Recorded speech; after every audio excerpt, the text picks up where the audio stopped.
অশোক 140 কোটি ভাৰতীয় আজি আশাৰে ৰৈ আছে আৰু ভাৰত সাউথ আফ্ৰিকাৰ মাজত যিখন খেল হ'ব সেই খেলখনক লৈ এতিয়া সকলো ভাৰতীয় আশা কৰিছে আৰু সকলো ভাৰতীয়ই আজি এই খেলখনক লৈ সকলোৰে আজি দৃষ্টি নিবদ্ধ আছে সকলোৰে মাজত চৰ্চা চলি আছে কোন কি হ'ব এই খেলখনক লৈ কাৰ পাৰদৰ্শিতা আজি ভাল হ'ব বিৰাট কোহলি আজি বেটত লাগিবনে নাই এই সকলোখিনি কথা আছে মই বৰ্তমান নেহেৰু ষ্টেডিয়ামত আছোঁ আৰু মই একাংশ মোৰ লগত ইয়াত আছে ইয়াত মই কথা পাতিবলৈ চেষ্টা কৰিম যথেষ্ট ইয়াত প্ৰেক্টিছ যিসকল খেলুৱৈ কৰে মই সেইসকল ল'ৰাৰ লগত অকণমান কথা পাতিবলৈ চেষ্টা কৰিম মই প্ৰথমে ইণ্ডিয়াৰ হৈ যদি সকলোৱে যদি এটা যদি চিঞৰ মাৰে ভাল লাগিব ইণ্ডিয়া জোৰছে আৰু জোৰছে India India India India India India নিশ্চয়কৈ আৰু খেলখনক লৈ আজি যথেষ্টখিনি কথা পাতিবলগীয়া আছে আৰু মোৰ সৈতে একাংশ ইয়াত খেলুৱৈ আছে মই অকণমান কথা পাতিবলৈ চেষ্টা কৰিম মই তোমাৰ ওচৰলৈ আহিছোঁ যথেষ্ট আশা আছে আজি খেলখনক লৈ ইণ্ডিয়া জিকিবই আজি ইণ্ডিয়া জিকিব আশা ৰাখিছোঁ এইটো ইণ্ডিয়া জিকিব বুলি কিন্তু আশা কৰিছা আজি ভাল কোনে কোনে খেলিব কোনে ভাল খেলিব আজি ৰোহিত শৰ্মাই ভাল খেলিব আৰু বুমৰাই ভাল খেলি আছে যেতিয়া তেওঁৰ পাৰফৰ্মেঞ্চ ভাল হ'ব আৰু এই হাৰ্দিক পাণ্ডিয়া আশা ৰাখিছোঁ ভাল খেলিব বুলি তেওঁ আৰু অক্ষৰ পেটেল এই ছেমি ফাইনেল ভাল খেলিছে যেতিয়া সেইটো ভাল হ'ব পাৰে আৰু চবেই ভাল খেলিব আৰু টিম এফৰ্ট হ'ব এটা আৰু বিৰাট কোহলিৰ কথা কি ক'বা বিৰাট কোহলি অকণমান যদি চাওঁ অকণমান তেওঁ ফৰ্মৰ বাহিৰত আছে বুলি ক'ব লাগিব কি ক'বা বিৰাট কোহলিৰ কথা Virat Kohli out of form আছে কিন্তু মানে ক'ব নোৱাৰি তেওঁ ভাল প্লেয়াৰ যেতিয়া ক্লাছ আছে তেওঁ ৰান কৰি দিব পাৰে কিন্তু আশা ৰাখোঁ যদি ভাল খেলে ভাল লাগিব ফাইনেল মেটছখনক লৈ বিৰাট কোহলিক লৈ যথেষ্ট আশা আছে চবৰে আশা আছে আজি বিৰাট কোহলি আজি বেটত ৰান সংগ্ৰহ কৰাটো আজি সকলোৱে বিচাৰিছে মই অকণমান তোমাৰ ওচৰলৈ আহিছোঁ যথেষ্ট আশা আছে আজি খেলখনক লৈ কি ক'বা আজি ৰোহিত শৰ্মা ভাল ফৰ্মত আছে তো ৰোহিত শৰ্মা ৰান বনাব পাৰে বিৰাট কোহলি অলপ ফৰ্ম নাই কিন্তু ক্লাছ বেটছমেন হয় আজি খেলি দিব পাৰে ভাল জসপ্ৰীত বুমৰাহ এটা বঢ়িয়া ফৰ্মত বলিং কৰি আছে অক্ষৰ পেটেলো আছে জাদেজাও আছে হাৰ্দিক পাণ্ডিয়াও এটা ফৰ্মত আছে তো এটাই আমাৰ ইণ্ডিয়াই জিকিব আৰু জিকাটো নিশ্চিত এবাৰ এইবাৰ জিকাটো নিশ্চিত এইবাৰ উঠাবই কাপ উঠাবই লাগিব এইবাৰ কাপ ইণ্ডিয়াৰ হাতত উঠিবই লাগিব বুলি এতিয়া সকলো ভাৰতীয় আশা কৰিছে আমিও আশা কৰিছোঁ আৰু কিছু আছে লোক মই অকণমান কথা পাতিবলৈ চেষ্টা কৰিম কি আশা কৰিছে আজি জিতিব ইণ্ডিয়া আৰু বিৰাট কোহলি চবে কৈ আছে ফৰ্ম নাই কিবা কিবি কিন্তু বিৰাট কোহলি কাম বেক কৰাৰ কাৰণে জানা যায় আৰু কৰিব আৰু এটা ভাল তাৰ মানে ৰান বনাব সেইটোৱে আৰু ৰোহিত শৰ্মা আছে সাউথ আফ্ৰিকাও এটা টাফ কম্পিটিশ্যন দিব সাউথ আফ্ৰিকাও যথেষ্ট কিন্তু টাফ হ'ব কিন্তু ইণ্ডিয়াও ভাল খেলিব লাগিব এইটো ৱৰ্ল্ড কাপ হয় সেইকাৰণে এটা ভাল মেটচ চাব আশা কৰিছোঁ আৰু ইণ্ডিয়া জিতক সেইটোৱে আশা কৰিলোঁ বিৰাট কোহলিয়ে কামবেক কৰিব আজি আৰু সকলো ভাৰতীয়ই আশা কৰিছে আৰু ক্ৰিকেটৰ এগৰাকী কোচ মোৰ লগত আছে মই অকণমান ভালদৰে কথাখিনি পাতিবলৈ চেষ্টা কৰিম সাউথ আফ্ৰিকাৰ টিমটোকো কিন্তু আমি সহজভাৱে ল'ব নালাগে আৰু যথেষ্ট আচলতে প্ৰত্যাহ্বান থাকিব এই গোটেই বিষয়টোত কি ক'ব আপুনি নাই সাউথ আফ্ৰিকাৰ টিম যিহেতু ফাইনেল পাইছে সিহঁতে ভাল খেলি আহিছে সেইটো টিমটোক আমি লাইট ল'ব নালাগে এনেও আৰু সাউথ আফ্ৰিকাৰ গোটেই প্লেয়াৰ যিহেতু IPL খেলি গৈছে আমি সিহঁতৰ ফৰ্মো দেখিছোঁ গোটেইখন প্লেয়াৰে ভাল খেলি গৈছে কেশৱ মহাৰাজ আছে আপোনাৰ ক্লাছন আছে মাৰ্ক্ৰাম আছে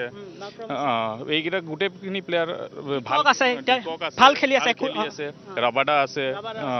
তো চব গোটেইকেইটা প্লেয়াৰ আমাৰ IPLত দেখিছোঁ ভাল প্লেয়াৰ গোটেইখিনি আমি টিমটোক এনেকৈ লাইটলি ল'ব নালাগে আৰু যিহেতু ফাইনেল পাইছে ভাল টিমেই হ'ব লাগিব আৰু ইণ্ডিয়াৰ টিমটো এতিয়া বৰ্তমান কি হৈছে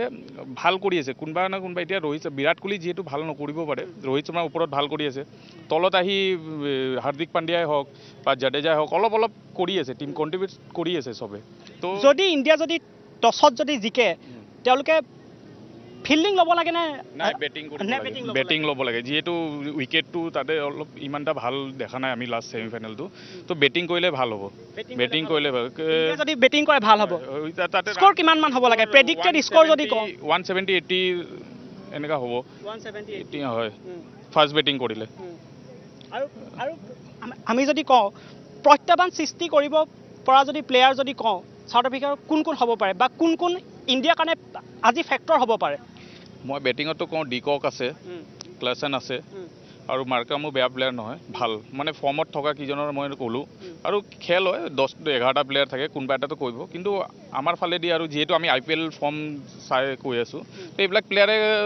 ফেক্টৰ হ'ব পাৰে এটা ডিকক আমাৰ ভাল IPLতো খেলি গৈছে এতিয়াও ভাল কৰি আছে ডিকক তো তেনেকুৱা এইবিলাক 3-4জন প্লেয়াৰ যোন দেখিছোঁ আমি ভাল হ'ব পাৰে আৰু বাকী কৰি দিব পাৰে এইটোতো আমি ক'ব নোৱাৰোঁ এনেকুৱা কিন্তু এইকেইটা প্লেয়াৰৰ ওপৰত আশা আছে আৰু কৰিব আৰু বিৰাট কোহলিৰ কথা কিন্তু খুবেই চৰ্চিত হৈ আছে তেওঁ আউট অফ ফৰ্ম বুলি কোৱা হৈছে আজি হয়তো ভাল খেলিব বুলি সকলোৱে আশা কৰিছে আউট অফ ফৰ্ম বুলি ক'ব নোৱাৰি এইটো আমাৰ লেজেণ্ড এটা বিৰাট কোহলি যিহেতু আউট অফ ফৰ্ম বুলি ক'ব নোৱাৰি এইটো হৈ যায় আৰু খেলত ওপেনিং কৰি আছে মানুহে বহুত কথা কৈ আছে যে ওপেনিং কৰি আছে কিয় বিৰাট কোহলি IPLত ওপেনিং কৰিও 4টা সেঞ্চুৰিও কৰিছে সেইটো ৰেকৰ্ডো কৰিছে এনেকুৱা নহয় তেখেতক এই ৱৰ্ল্ড কাপতে ওপেনিং কৰাইছে তো হৈ যায় প্লেয়াৰ হয় বেটছমেন সি আজি আমি ক'ব নোৱাৰোঁ নকৰিব বুলি আজি সেঞ্চুৰি কৰি দিব পাৰে ভাল কৰি দিব পাৰে আজি কোহলিয়ে কৰি দিব পাৰে অকলে ফাইনেল জিকাই দিলে মানুহ চব চুপ হৈ যাব তাৰপিছত বাকী কথা চব পাহৰি যাব সেইটোৱে আৰু লগতে আছে শিৱম দুবে আমি যদি চাওঁ সেইজন খেলুৱৈ আমি ভাল পাৰফৰ্মেঞ্চ এটা দেখা নাই তেওঁ হয়তো খেলিব পাৰে আজি সেইটোৱে ৰিপ্লেচ কৰিব পাৰে নেকি ইণ্ডিয়াই নাই মোৰ মতেতো টিম চেঞ্জ নকৰে মেবি কৰিব নকৰে চাগে আৰু শিৱম দুবে বেয়া প্লেয়াৰ নহয় আমি তেখেতৰ IPLৰো T20 পাৰফৰ্মেঞ্চ ভালে চলি আছিলে তেখেতৰ আৰু তেখেতে এনেকুৱা নহয় একেবাৰে বেয়া খেলিছে 25-30 ৰান T20 কাৰণে ভাল মাজে মাজে কৰি আছে তেখেতে কেতিয়াবা হয়তো লাষ্ট মেচ আউট হৈ যাব পাৰে 0 ৰান কৰিবলৈ 30 কৰা মানে 50 কৰাৰ নিচিনা হয় 30 কৰাৰ আৰু লোৱাৰ অৰ্ডাৰ বেটছমেন 25-30 ৰান মানে ভাল ৰান এটা ভাল ৰান এইটো বেয়া বুলি আপুনি ক'ব নোৱাৰে তো ই মাজে মাজে কৰি আছে যেতিয়া দৰকাৰ আছিল লাষ্ট দুখনমান মেচৰ আগত হাৰ্দিক পাণ্ডিয়া তেখেতৰ পাৰ্টনাৰশ্বিপ এটা ভাল হৈছে তো তেনেকৈ টিম এনেকৈ বনে T20 টিমটো এনেকৈ অলপ কৰিব চবে আপুনি এটা বেটছমেনৰ পৰা সেঞ্চুৰি বা 150 কৰি আশা কৰিব নোৱাৰি হয় মই ধন্যবাদ জনাইছোঁ আপোনাক আৰু মই বৰ্তমান নেহৰু ষ্টেডিয়ামৰ পৰা পৰিৱেশটো দেখাইছোঁ আৰু 8 বজাৰ লগে লগে এতিয়া সকলো ভাৰতীয়ই টেলিভিছনৰ যি পৰ্দাৰ সন্মুখত বহিব আৰু সকলো ভাৰতীয়ই আশা কৰিছে আজি আচলতে অভেলৰ যিটো সেই হাঁহিটো আজি ভাৰতীয় দলটোৱে মাৰক মই পুনৰ অকণমান আহিছোঁ এটা ইণ্ডিয়াৰ হৈছে এটা চিঞৰ India India India India India India আৰু সেয়া আছিল একাংশ ক্ৰিকেট অনুৰাগী ক্ৰিকেটৰ খেলুৱৈ তেওঁলোকে অনুশীলন কৰি আছিল আৰু তেওঁলোকে আজিৰ খেলখনক লৈ যথেষ্ট আশাবাদী